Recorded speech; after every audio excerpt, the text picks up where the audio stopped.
Hi dear student, स्वागत है आपका फिर से आपके अपने परिवार PH12 मैथ में। चलते हैं, हमने आपको 4.2 फिनिश करा दिए। अब चलेंगे 4.3 की तरफ, जिसमें हम आपको आज कराएंगे 4.3 एक्सरसाइज का इंट्रोडक्शन। तो आप हेडिंग डालिए यहाँ पर स्टूडेंट्स,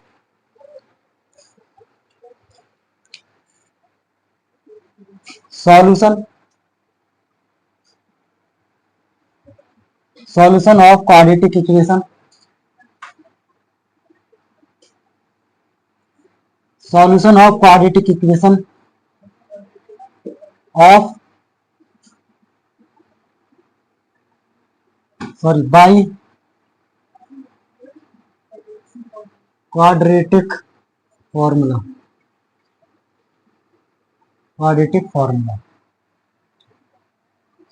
ये आपकी हेडिंग है स्टूडेंट्स। ये करा, इसमें हमें सॉल्यूशन करना है क्वाड्रेटिक इक्वेशन का बाय क्वाड्रेटिक फॉर्मूला से। अब जो क्वाड्रेटिक फॉर्मूला होता है, क्या होता है, ये जो फॉर्म हम जो यहाँ पर पढ़ा रहे हैं, ये आपकी एक्सरसाइज है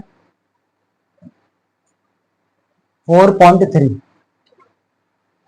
4.3 आपकी लास्ट एक्सरसाइज है। इसमें काफी इंपोर्टेंट कॉन्सेप्ट है और काफी इंपोर्टेंट यहाँ से एक क्वेश्चन बनता है 4 मार्क्स का। तो इसमें हेडिंग आपकी solution of quadratic equation by quadratic formula. अब क्वाड्रेटिक फॉर्मूला होता क्या है तो समझते हैं इसको, और इस इक्वेशन क्या होती है स्टूडेंट्स। तो लेट कीजिए, लेट द रूट्स और द वैल्यू। हमने कोई वैल्यू लेट की, द रूट्स और the value of x. Roots ले लिया या वैल्यू बोल सकते हैं एक्स को, in quadratic equation, in quadratic equation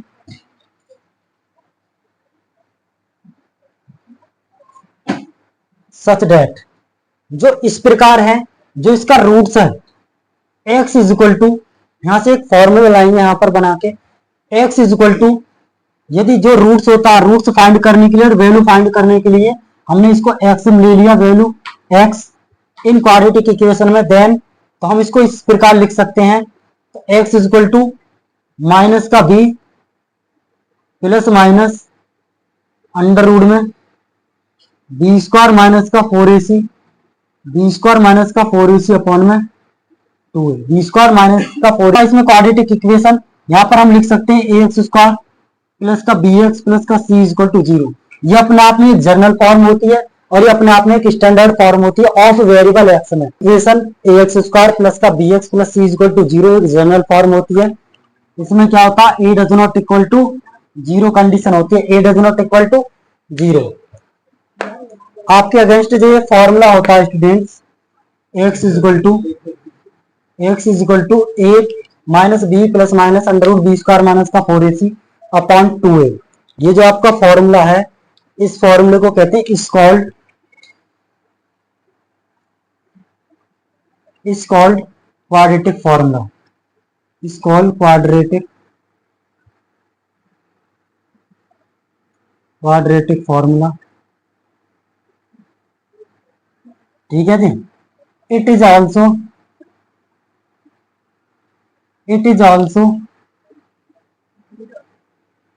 known as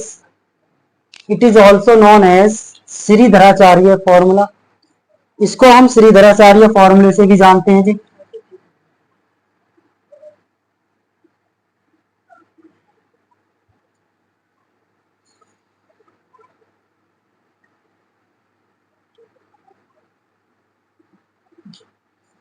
ये ऐसा फॉर्मूला होता है स्टूडेंट्स, आपका क्वाड्रेटिक इक्वेशन किसी भी फॉर्म की हो और वहां पर आपको रूट्स फाइंड करने हो और वो आपको मिडिल स्पेस से रूट्स फाइंड हो चाहिए।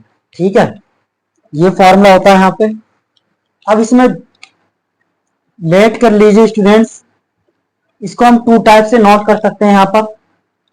यदि इसके रूट्स में लेट कर लेता हूं, let roots alpha and beta हैं।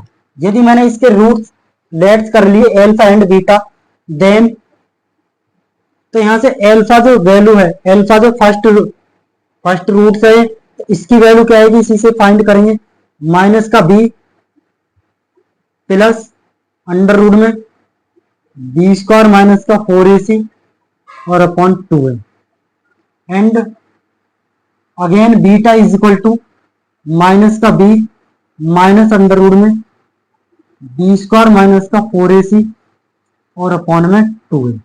ये आपके अगेंस्ट हमने एल्फा और बीटा कोई दो रूट्स लिए थे, एल्फा और बीटा कोई दो रूट्स हैं, उसको हमने डिवाइड अलग अलग इस प्रकार नोट किया है कि एल्फा की वैल्यू क्या होगी, minus B plus under root में B square minus 4ac upon 2a and beta की वैल्यू होगी आपकी माइनस का बी और माइनस अंडर रूट में B square minus 4ac upon 2a। इस प्रकार से हम अलग अलग दोनों रूट्सों को फाइंड कर सकते हैं यहाँ से। और डायरेक्टली फाइंड करना हो तो डायरेक्ट इसी फॉर्मूले को लगा दीजिए, इसको बाद में एक बार प्लस लेंगे फिर एक बार माइनस लेंगे, मतलब 4 प्लस के लिए और 4 नेगेटिव के लिए दो रूट्स आएंगे जो इस प्रकार होंगे।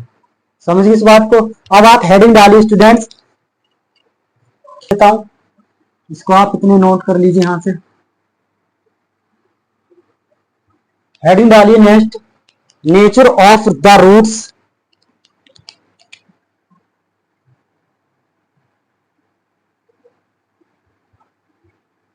nature of the roots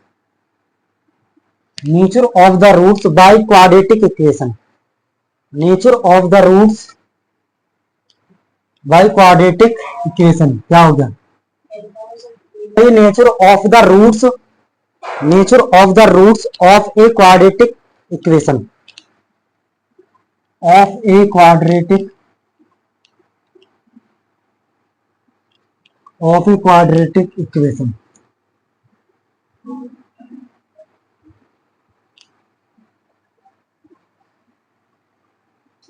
एक क्वेश्चन आपका यहां से बनता है, ये जो हमने अभी पढ़ाया था आपको वो केवल रूट्स फाइंड करने के लिए होता है, ठीक है।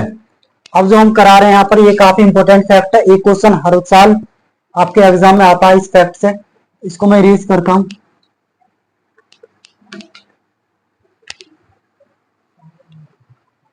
लिखेंगे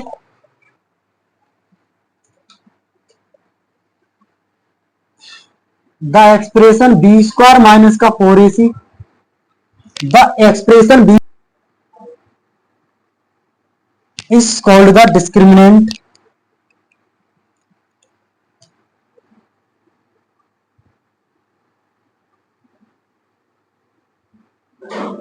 ठीक है जी। हमने एक एक्सप्रेशन लिया बी स्क्वायर माइनस का 4ac is called the discriminant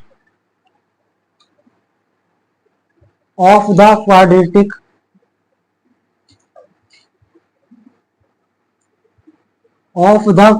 equation ax square plus का bx प्लस का c is equal to 0 comma a does not equal to 0 comma a does not equal to ac आपका discriminant कहलाएगा जी, विविधकर बोलते हैं इसको हिंदी में, डिस्क्रिमिनेंट कहलाएगा of the quadratic equation equal to 0 का। इट इसको बोल सकते हैं इन विच, जिसको हम इसे रिप्रेजेंट कर सकते हैं which is denoted by capital D, तो यहां से हम इसको इस प्रकार लिख सकते हैं student, D is equal to b square minus का 4ac, बी स्क्वायर माइनस का 4ac। आपको लर्न होना चाहिए डिस्क्रिमिनेंट का फॉर्मूला होता है बी स्क्वायर माइनस का 4ac। इसी फॉर्मूले से इसे जो कॉन्सेप्ट हमें दिया गया इसी से हम ये जज करेंगे जो रूट्स होंगे उसकी नेचुरलिटी क्या होगी स्टूडेंट्स, क्लियर। अब इसकी रूट्स की नेचुरलिटी फाइंड करने के लिए इसमें 3 कंडीशन होती हैं। फर्स्ट कंडीशन है इसमें,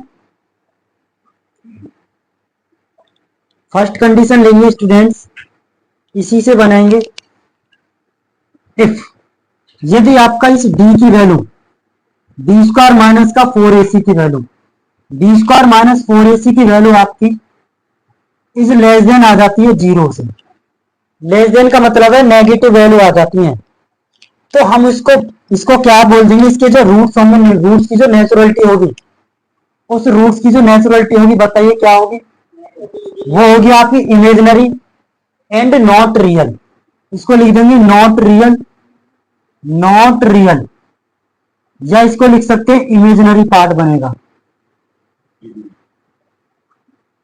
इमेजिनरी रूट्स आएंगे जी निकलकर। जब इसके इमेजिनरी रूट्स होंगे तो हम इसको can not be again solve, इसको हम आगे सॉल्व नहीं कर सकते। ये होता है फर्स्ट फैक्ट, जब इसकी वैल्यू 0 से लेस देन हो जाती है। राइट, क्लियर हुआ सभी को। दूसरा कंडीशन होती है इसमें इफ, ये होती है इसकी नेचुरलिटी, इसको डालेंगे आप, नेचर फाइंड करने के लिए आता है ये। इफ यदि बी स्क्वायर माइनस का 4ac स्टूडेंट्स इक्वल आ जाता है 0 के, किसके इक्वल आ जाता है इसमें, 0 के इक्वल आ जाता है, कि जिसका डिस्क्रिमिनेंट 0 के इक्वल आ रहा है। कंपेयर करते हैं इस जनरल फॉर्म से जो क्वाड्रेटिक इक्वेशन होती है, ए बी सी की वैल्यू रखते हैं, यदि वह 0 के इक्वल आ जाती है वैल्यूज, तो हम इसको बोल देंगे स्टूडेंट्स, इसे कह सकते हैं कि इसके जो रूट्स होंगे, रूट्स इक्वल होंगे, इक्वल और real, equal and real, equal and real होंगे यहां पर। जब इसके रूट्स इक्वल और रियल आ जाएंगे तो हम इसको अगेन सॉल्व कर सकते हैं। समझ में आ गया आपके। अब लास्ट कंडीशन आपकी, यदि आपका बी स्क्वायर माइनस का 4ac इज ग्रेटर देन आता 0 से, मतलब ये पॉजिटिव वैल्यू आ जाती है, 0 से पॉजिटिव वैल्यू है, तो इसमें हम क्या लिख सकते हैं, इसमें कंडीशन क्या बनेगी, नेचुरलिटी ऑफ रूट्स, इसमें बनेगी आपकी डिस्टिंक्ट रियल नंबर, डिस्टिंक्ट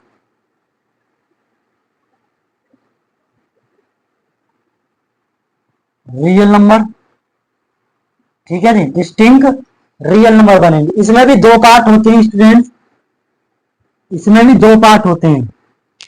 वे दो पार्ट कौन कौन से उसको भी नोट कर लीजिए, यहाँ पर आपकी बुक में नहीं दे रखा लेकिन हम पढ़ाते हैं। यहाँ से दो पार्ट क्या होते हैं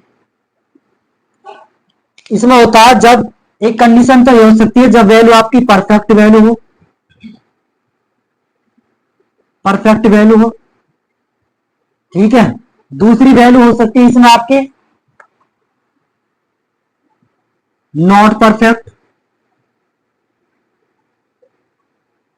नॉट परफेक्ट और नॉट परफेक्ट स्क्वायर, इसमें दो कंडीशन ये और होती है, इसे और नोट कर लीजिए, ठीक है जी। ये आपको बताइए, क्लियर हुआ, अभी को बता दीजिए यहाँ पर, ठीक है। इसमें एक कंडीशन और हम यहाँ पर नोट कर सकते हैं, लिखना चाहो आप कर सकते हैं यहाँ पर, ये जो परफेक्ट स्क्वायर होगा इसका मतलब इसमें वैल्यू जो बनेंगे वो इरेशनल रूट्स होंगे, सॉरी रेशनल रूट्स। कैसे रूट्स होंगे जी, रेशनल, रेशनल रूट्स आएंगे निकल के, रेशनल रूट्स। इसमें जो वैल्यू बनेगी इसमें वैल्यू आएगी आपकी, इसमें आएगी इरेशनल रूट्स, इरेशनल रूट्स, इसमें फाइंड होंगे आपको इरेशनल रूट्स, ठीक है। ये आपका इंट्रोडक्शन था एक्सरसाइज 4.3 का। अब इसमें हम आपको क्वेश्चंस कराते हैं 4.3 में, कितने एक्सपेक्टेड क्वेश्चंस यहाँ पर बनते हैं विद नेचुरलिटी फाइंड करने के लिए, naturality of roots, naturality of roots find करने के लिए कितने आप यहाँ पर क्वेश्चंस बन सकते हैं, तो इसको आप नोट कर लीजिए जल्दी से, ठीक है जी। अब क्वेश्चन नंबर यहाँ पर हम कराते हैं आपको फर्स्ट 4.3 एक्सरसाइज आपको यहाँ पर स्टार्ट हो चुकी है।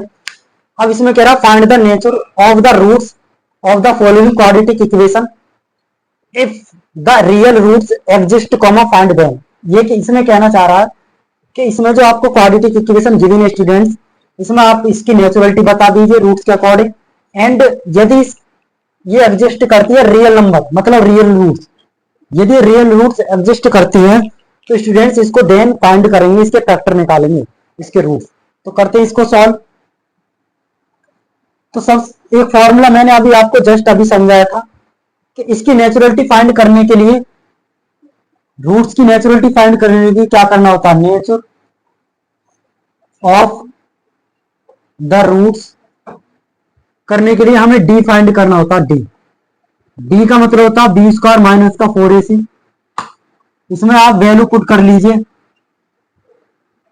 तो डी की वैल्यू बताइए यहाँ पर क्या है, इसकी कंपेयर करेंगे स्टूडेंट्स इससे, जनरल फॉर्म से एक्स स्क्वायर प्लस का b x plus c equal to 0 से कंपेयर कीजिए। मुझे ये बताइए ए की वैल्यू क्या है, इसमें 2 है, बी की वैल्यू क्या है माइनस का 3, सी की वैल्यू क्या है 5, तो वैल्यू पुट कीजिए, बी की वैल्यू -3, तो -3 का होल स्क्वायर माइनस का 4 इंटू ए की वैल्यू 2 और सी की वैल्यू आपकी 5। यदि मैं इसको सॉल्व करूं 9 का 3 का स्क्वायर 9, 4 2 जा 8 और ये कितना आ जाएगा 40। देखने पर क्या मिला, वैल्यू बनी माइनस का 31। जब ये माइनस की वैल्यू 31 बनी, इसका मतलब जो डी की वैल्यू है वो लेस देन है 0 से। यही तो मतलब हुआ माइनस नेगेटिव नंबर का, मतलब जो डिस्क्रिमिनेंट आया वो मेरा 0 से लेस देन आया। तो इसकी रूट्स ऑफ नेचुरलिटी क्या होगी यहाँ पर बताइए। तो रूट्स की नेचुरलिटी क्या होगी, ये होगी नॉट रियल, नॉट रियल, या बोल सकते हैं इमेजिनरी, या बोल सकते हैं इमेजिनरी। जब इसकी रूट नेचुरलिटी इमेजिनरी आ चुकी है तो यहाँ पर इसको हम, इसने क्या बोला था, यदि ये रियल रूट्स एग्जिस्ट करते हैं तभी से आगे सॉल्व करेंगे, लेकिन इसमें तो इमेजिनरी पार्ट आ गया नॉट रियल, तो इसको लिख देंगे नॉट अगेन सॉल्व। ठीक है, या इसको कह सकते हैं it is not possible again solve. ठीक है, it is not possible solve, हम इसे सॉल्व नहीं कर सकते। बस नेचुरलिटी पूछा था, यदि रियल आ जाता तो हम इसके फैक्टर सॉल्व कर लेते। क्वेश्चन नंबर लिखेंगे आप नेक्स्ट, क्वेश्चन नंबर सेकंड कर लिया आपने नोट। क्वेश्चन आपका है सेकंड, क्वेश्चन नंबर सेकंड बताइए क्या है। माइनस का 4√3 प्लस 4 इक्वल टू 0, इस तरीका का है ये। अब इसके रूट से निकालना, नेचुरलिटी बतानी, तो वही फॉर्मूला बता दीजिए पहले, D equal to b square minus के 4ac से करेंगे इसे सॉल्व। इसमें बताइए मुझे ए की वैल्यू क्या है 3, बी की वैल्यू 4√3, सी की वैल्यू क्या है, सी की वैल्यू है 4, सी की वैल्यू 4, सी की वैल्यू क्या है यहाँ पर 4। अब इधर बी की वैल्यू बताइए, इसमें वैल्यू पुट कीजिए माइनस का 4√3 का स्क्वायर और माइनस का 4 इंटू ए की वैल्यू 3 और सी की वैल्यू क्या है 4। ठीक है जी, 4 का स्क्वायर कीजिए कितना आएगा, 16 की 3 में मल्टीप्लाई 48, 4 कीजिए 12 4 जा 48, 48 से 48 कैंसिल आउट, वैल्यू क्या बनी 0। इसका मतलब डी की वैल्यू यहाँ पर 0 आ गई। जब इसकी डी की वैल्यू 0 आ गई तो यहाँ इसकी नेचुरलिटी क्या होगी बताइए, नेचर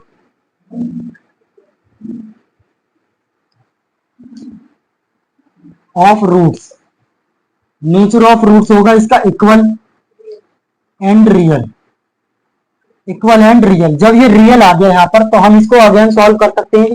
तो इसके फैक्टर बताइए क्या आएंगे, इसके रूट्स और बता दो क्या आएंगे, फिर वो रूट्स फाइंड कर दो आप।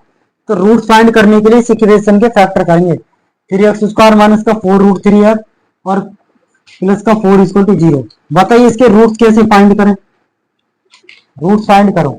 तो यहाँ से इसके रूट्स अभी हम फाइंड कर सकते हैं श्रीधराचार्य फॉर्मूला लगाकर। तो लगा दीजिए श्रीधराचार्य फॉर्मूला। तो रूट्स मैंने इसमें वेरिएबल एक्स दे रखा है, एक्स है तो माइनस का बी, ये पहले माइनस का b formula minus B plus minus under root b square minus का 4ac इसे डी लिख लेंगे और अपॉन में 2a। इसको अगेन सॉल्व करता हूँ, एक्स इक्वल टू बी की वैल्यू बताओ क्या है, बी की वैल्यू 4 अंडर रूट 3 और अपॉन में 2a और a की वैल्यू है इसमें 3। और ये जो वैल्यू, ये वैल्यू आपको दे रखी है, डी की वैल्यू इधर दे रखी है 0, डी की वैल्यू क्या है स्टूडेंट 0, तो यहाँ पर प्लस माइनस 0 हो जाएगा। समझ में आए, तो इसमें वैल्यू 2 से डिवाइड कर लीजिए, इसे 2 टाइम, तो 2 अंडर रूट 3 और अपॉन में 3, इसको डिवाइड कर दीजिए रूट 3 टाइम, तो आपके जो फैक्टर रहेंगे 2 अपॉन रूट 3, फर्स्ट रूट आया, ठीक है, दूसरा भी रूट आ जाएगा 2 अपॉन रूट 3, तो यही आपके रूट्स होंगे, नोट कर लीजिए। ठीक है जी, समझ में आ गया। सेशन अच्छा लग रहा हो तो लाइक कर दीजिए यहाँ पर स्टूडेंट्स। ठीक है, करते हैं इसको नोट। अगेन क्वेश्चन नंबर बोलिए थर्ड पर, थर्ड क्वेश्चन बताइए क्या है, कर दो इसे इरेज। समझ में आ गया होगा अच्छे से। Question number third, 2x² minus का 6x प्लस 3 इक्वल टू 0। आपके अगेंस्ट थर्ड क्वेश्चन आपका दिया गया है, इसमें इसकी नेचुरलिटी ऑफ रूट्स बताने हैं। ठीक है,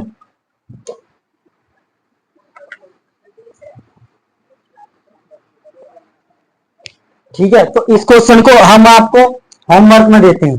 ठीक है जी, ये क्वेश्चन हमने आपके लिए यहाँ पर, ये क्वेश्चन हमने आपको होमवर्क में दिया जो आपको करना है, और इसके आंसर कमेंट बॉक्स में आपको देने हैं जी। ये हमने आपको होमवर्क दिया है। ठीक है जी, ये आपको करना है। जो भी क्वेश्चन समझ में ना आएगा इससे रिलेटेड, उसे आप हमसे पूछिए यहाँ पर, और इसका आंसर आप हमें कमेंट बॉक्स में जरूर बताइए यहाँ पर। ठीक है जी, तो आज के लिए इतना ही रहने देते हैं। अब इसी में आपको फर्स्ट हमने क्वेश्चन करा दिए, इसमें 3 क्वेश्चन थे। अब इसमें हम आपको सेकंड क्वेश्चन कराएंगे नेक्स्ट वीडियो में। ठीक है जी, चलिए सभी दोस्तों को नमस्कार, जय हिंद।